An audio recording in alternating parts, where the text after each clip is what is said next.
રાષ્ટ્રીય સુરક્ષા ગાર્ડના 26મા special composite group દ્વારા મુંબઈ ખાતે વીર શહીદ મેજર સંદીપ ઉન્નીકૃષ્ણનની વીરતાને સન્માનવા માટે એક ભવ્ય સાયક્લોથોનનું આયોજન કરવામાં આવ્યું હતું.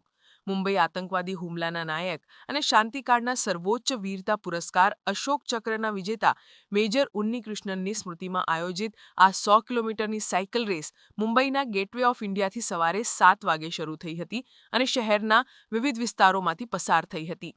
એનએસજીના સ્થાપના દિવસની ઉજવણીના પ્રારંભ પ્રસંગ રૂપે આયોજિત આ કાર્યક્રમમાં 250થી વધુ વ્યાવસાયિક સાયકલ સવારોએ સુરક્ષા જવાનોની સાથે ઉત્સાહપૂર્વક ભાગ લીધો હતો.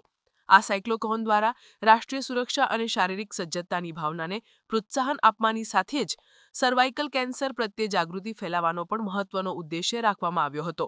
આ જાગૃતિ અભિયાનના ભાગરૂપે માર્ગમાં મુખ્ય સ્થળો પર સર્વાઇકલ કેન્સર જાગૃતિ પર વિશેષ શેરી નાટકો પણ યોજવામાં આવ્યા હતા, જેથી જનતાને નિવારક સ્વાસ્થ્ય સંભાળ વિશે માહિતગાર કરી શકાય.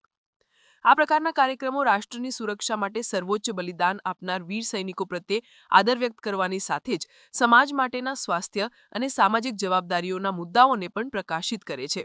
સાયક્લોથોન ઉપરાંત એનએસજીની તબીબી ટુકડીઓ 13 અને 14 ઓક્ટોબરના રોજ મુંબઈની શાળાઓની મુલાકાત લઈને વિદ્યાર્થીઓ અને કર્મચારીઓમાં તંદુરસ્તી, સ્વચ્છતા અને નિવારક સ્વાસ્થ્ય સંભાળ અંગેના સત્રોનું આયોજન કરશે. મેજર સંદીપ ઉન્નીકૃષ્ણનની શહાદત દેશ માટે પ્રેરણા સ્ત્રોત બની રહી છે અને આવા આયોજનો તેમની વીરગાથાને જીવંત રાખે છે.